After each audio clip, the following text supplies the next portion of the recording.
So, hello friends, welcome back to my channel FRM Unplugged. Today we will be continuing from where we left last time, and the last time we discussed the basic concept of hypothesis, and we solved one numerical where we learnt about type 1, type 2 errors and the power of the test. So today we will expand our understanding so that our learning is reinforced and whatever we have understood that stays in our mind, right? Because in FRM there are 4 subjects and there are so many formulas. If we understand the concepts better, the probability of us having to remember formulas and remember the solutions is lesser. Let us look at this problem. It is taken from Schweitzer. Again, whenever this kind of question comes, no, just make this table, right? So this is true, this is false, null is true, and here is accept, reject. If it is true and I am accepting, which is good, correct decision. If it is false and I am rejecting, that's good, that's correct decision. If it's false but I am accepting, this is type 2 error. And if it is true but I am rejecting, this is type 1 error. Just remember the analogy of the convicts and the judges, right? Now, and this is called alpha. So this is 1 minus alpha, and this is the probability of type 2 error is beta, and this is 1 minus beta. This is the power of the test. So the probability power of test is 1 minus the probability of type 1 error. No. Power of the test is this, 1 minus probability of type 2. Probability of type 1 error is equal to the significance level of the test, correct? Here. So sometimes, to confuse us, they may say instead of significance, confidence. So confidence is just the complementary. If alpha is 5%, significance is 5%, confidence is 95%. That's all. So we need not get into C or D in the interest of time. But from the understanding perspective, to test the claim that x is greater than 0, null hypothesis. So null hypothesis is always, the alternative hypothesis will be greater than 0 and it will be less than or equal to 0, the null hypothesis. And the last option is, if you can disprove the null hypothesis, then you have proven, which is not the case. We can only reject the null hypothesis or fail to reject the null hypothesis. In the realm of statistics, acceptance is a very vast concept. So the acceptance area is very huge. So our choice is whittled down to either rejecting or fail to rejecting. So when we are disproving the null hypothesis, we are basically failing to reject the null rather than proving the alternate hypothesis. So point 2 is the correct answer, B. And if you want to have the analogy here, you remembered this, no? And this. So this was, I was rejecting, right? But actual mean is here. So this is what? This was alpha, and then this was the type 1 error. And then whenever I was getting figures here, I was accepting is thinking this is the mean, but this was also kind of a false, and I was accepting is. So this was beta, basically. And the power of the test was 1 minus whatever is the slope. So if it is here, anywhere here, then I would have anyways rejected it, because as per my hypothesis, this was in the area of rejection, and which is correct, right? So I have rejected it when the null was wrong. So since the actual mean is here, so my null is wrong only, right? So this is the power of the test. Just keep that in mind. Next question is, okay,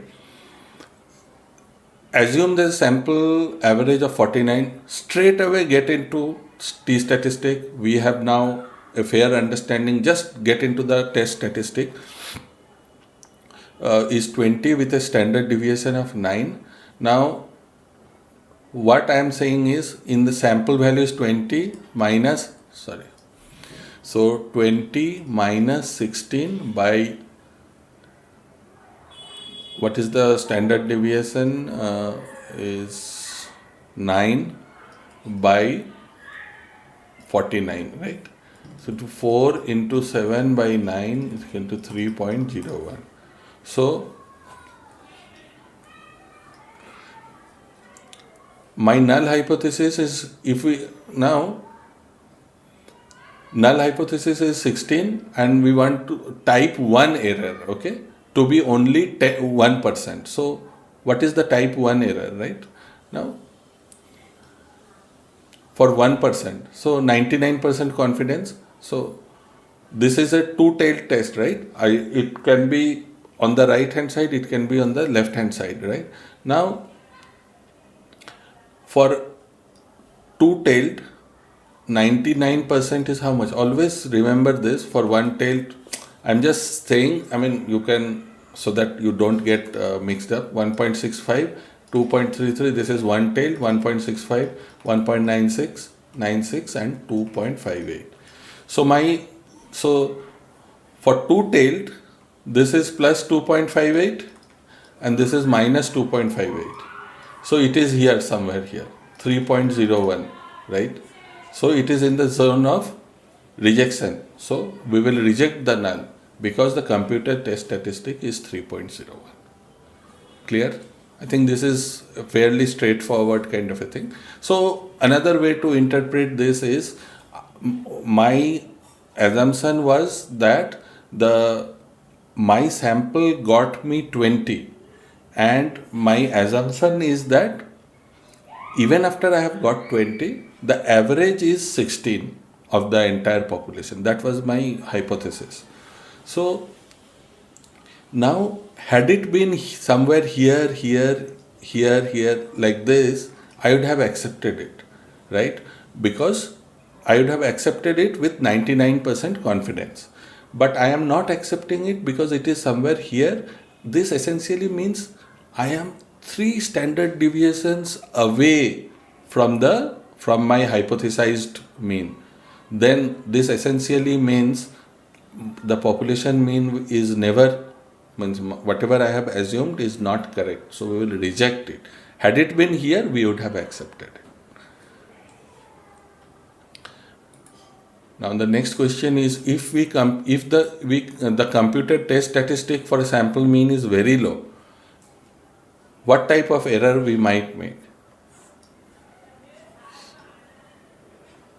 So 1.28, 1.65, 1.96, 2.58, and here 2.33, and here 1.65, right? This is 9. So it is significantly less than 2, which means we can take it as 1. So here it will be 1.28, 1.65 and so on, right? 2.58 like that. Now it is somewhere here, right?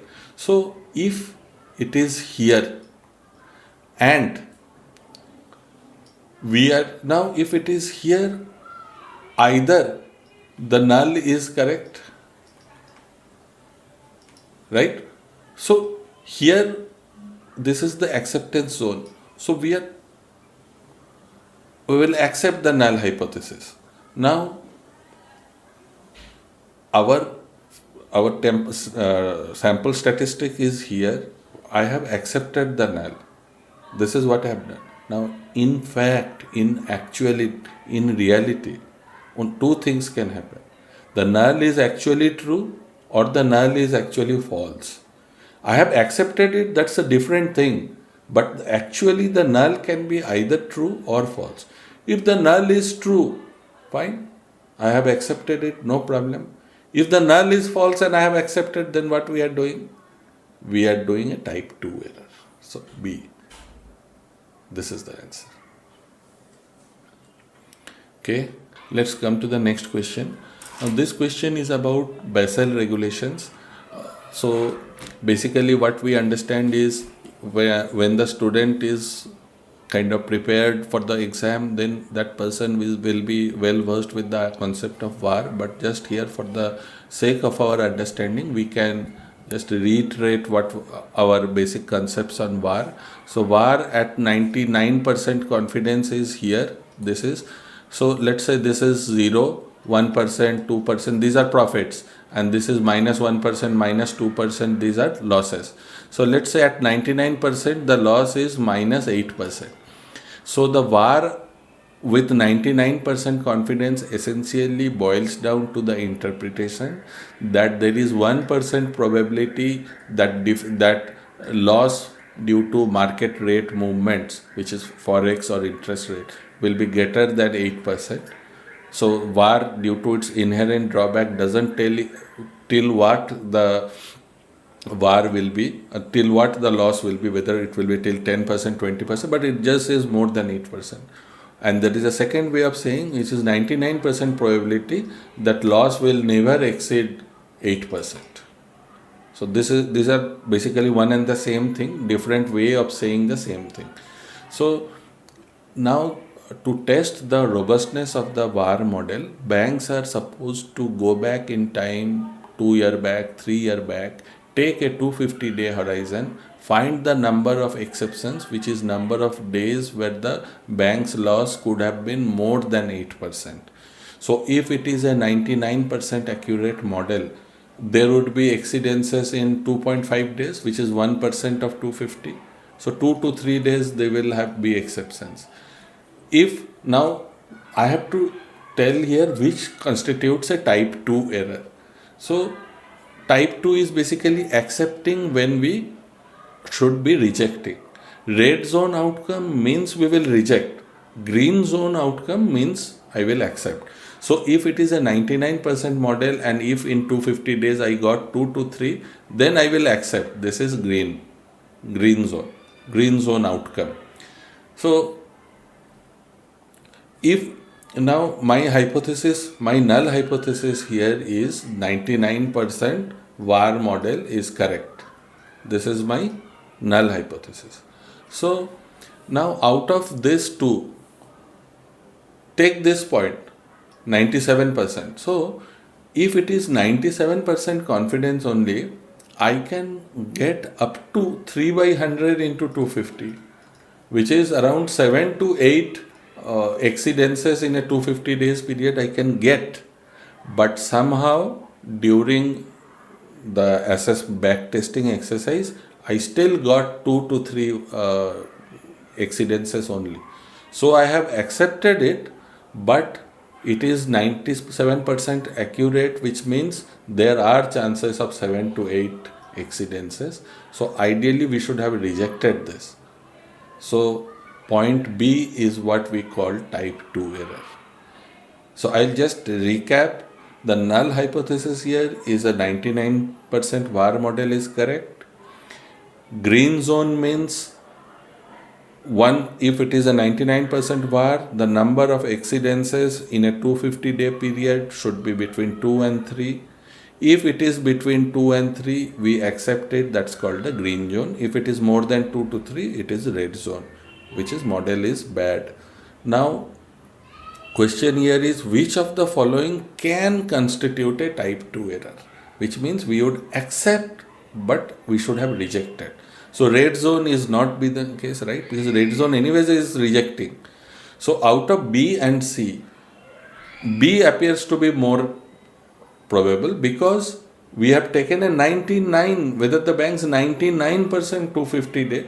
So I should be getting 2 to 3 exceedances, and probably when I did the backtesting exercise, I got a green zone outcome only. So the green zone outcome was how much? 2 to 3 exceedances I got during my backtesting exercise. Now, I could well have got 5 or 6 or 7. It is just chance that I got bad luck that I got 2 to 3. So this is one case where there is a possibility of type 2 error. So point B is the correct answer. Point C will not be, because 99% confidence, obviously we will get 2.5 to 2.5 exceedances we can't get. So it's like 2 to 3 that way. So let us go to the next question, 3.636. So production engineers, they have reasons to believe that it has increased above its historical average of 25 and they somehow got 29 defects. So test statistic is how much? 29 minus 25 by 5 by root 81, right, is equal to 4 into 9 by 5, right, is equal to 7.2. I mean, it's a very large amount, large number. So this is her one-sided alternate hypothesis is with one-sided hypothesis is that defect is greater than 25. Now this is greater than 25 and this is less than or equal to 25. So now when my figure, so at 95% confidence, one-sided one is how much? This is Z value is 1.65. We know this 1.28, 1.65 one-sided. So it is much greater than 1.65. It is around 7 here. So it is so many standard deviations away from the whatever is the average, which is 25. So this is basically my null was less than equal to 20. So we will reject it. Do reject as the sample size is greater than 1.65, not 1.96, because for a one-tailed thing we have 1.2. Just remember this way, at least I remember it that 1.28, 1.65. So it's more than 1.65, right? So the way to, the English way of explaining it is, since the sample statistic is around 7 standard deviation away from the mean, it is not a matter of sampling error or some bad luck that it is so far away. Had it been somewhere here, these areas, we would have taken it, right? But it is somewhere very deep here. So we can safely conclude that it is indeed average is increased over the average 25. So our null was, it is less than equal to, or alternate was more, so we will reject the one-sided null as the sample statistic is more than 1.65. This is how we have to solve this kind of a question. Just keep this in mind here. We are so much used to handling null hypothesis that we sometimes fail to recognize that what is mentioned here is the alternate hypothesis. So let's go to the next question. During a calendar year 2025, stock ABC produced an average weekly of 21 basis points with a 21 minus 15 by 17 is the volatility and root 52 is equal to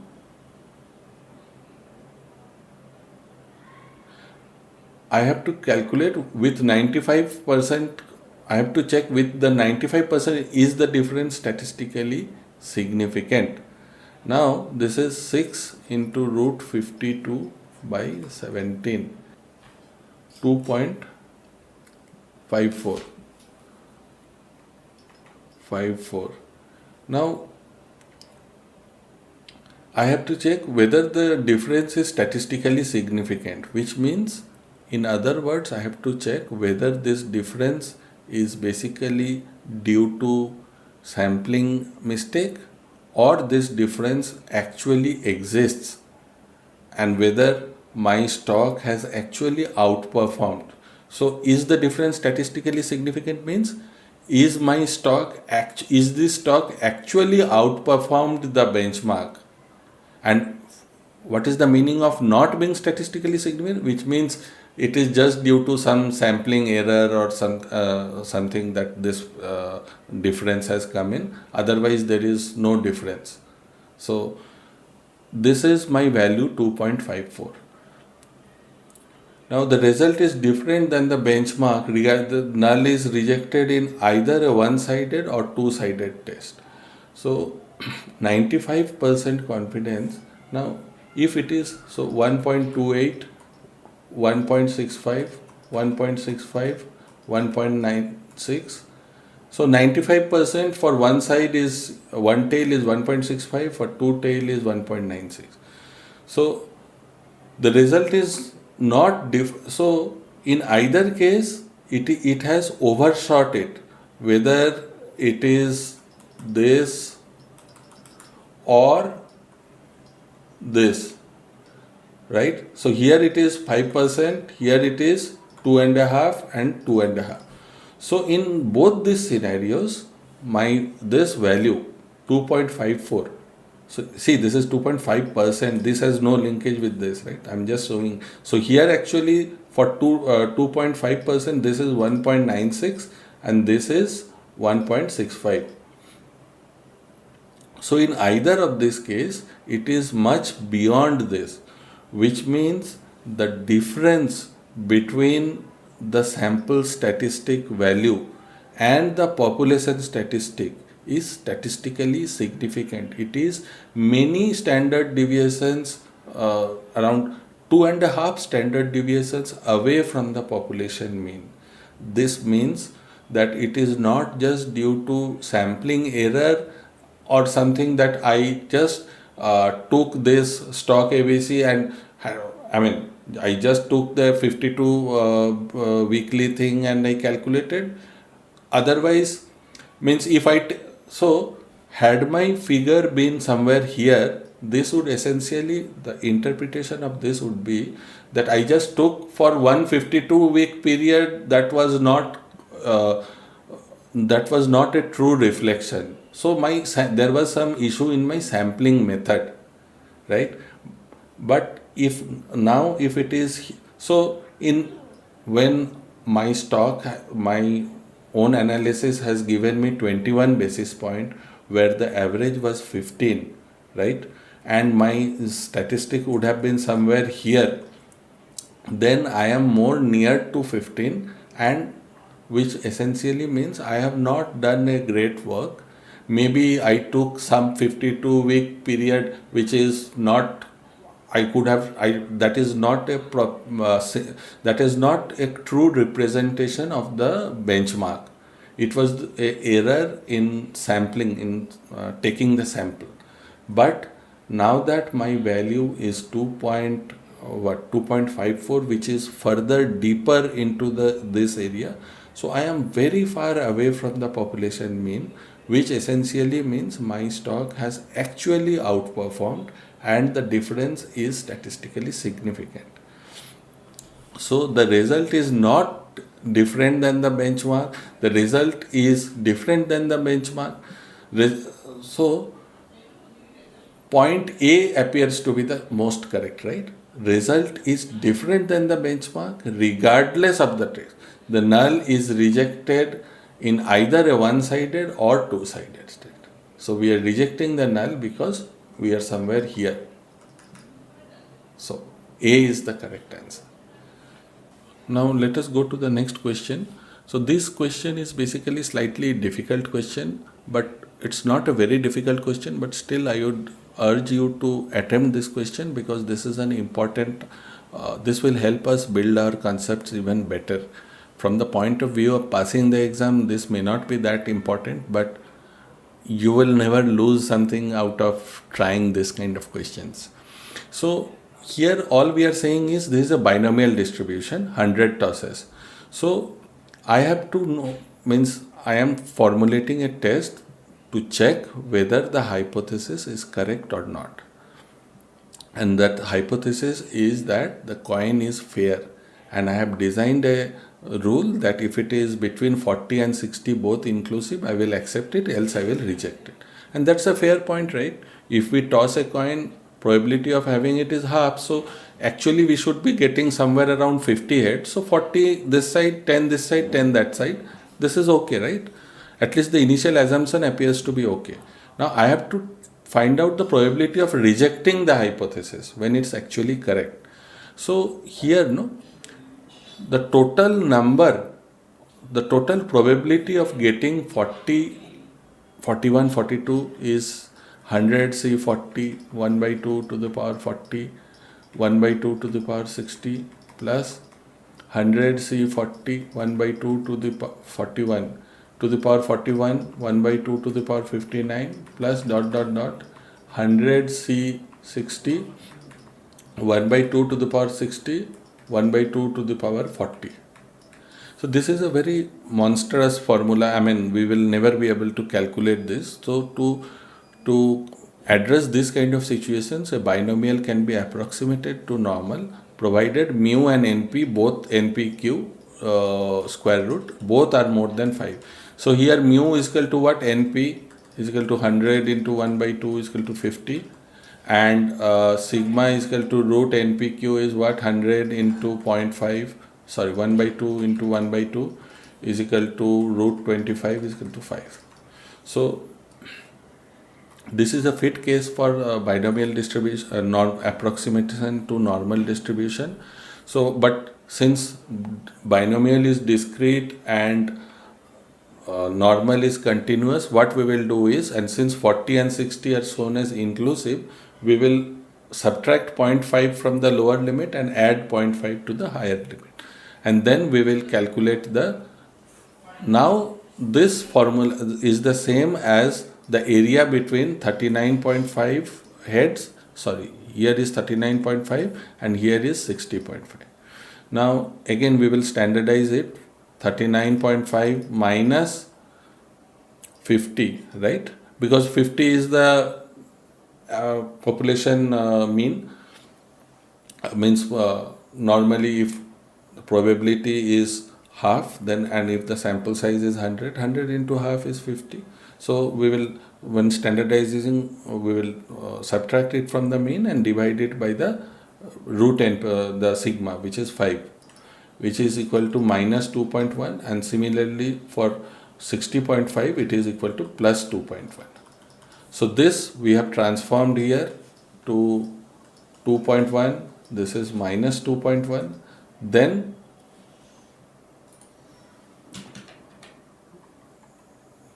what we will do, we will find the z table for the value 2.1, right? So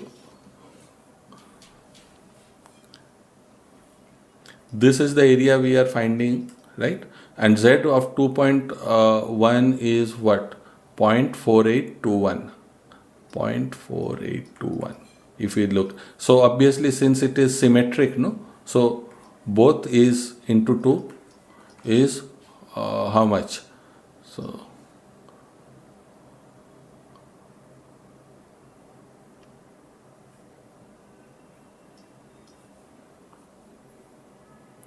point 9642, because it is 2 times the area of this, right? Because this is symmetric, our normal understanding of the z cap. So 0.9642. So this is the place where we will kind of this is the probability. So our question was, what is, find the probability of rejecting the hypothesis when it's actually correct, which is probability of type 1 error. I am rejecting it, but actually it is correct. So where do I reject this area, no? So 1 minus 0.9642 is the probability that I will reject even though it is correct. This is the correct answer. Interpret graphically the decision rule and the result of part A. Yeah, so there is, I mean, we already interpreted it, right? So if it is somewhere in this region, if the number of heads is less than 39.5 or if it is more than 60.5, then we will reject the null hypothesis, and we will conclude that the coin is not fair, which means it is biased. What conclusion would you draw if the sample of 100 tosses yielded 53 heads or 60 heads? So even if we take 53 heads, no, then same logic we will take, and we will we will check how this value, whether after addition of this or updation of the number of heads, whether the value comes in these areas or not. At some point we will see, even if one head is more, we will reject it.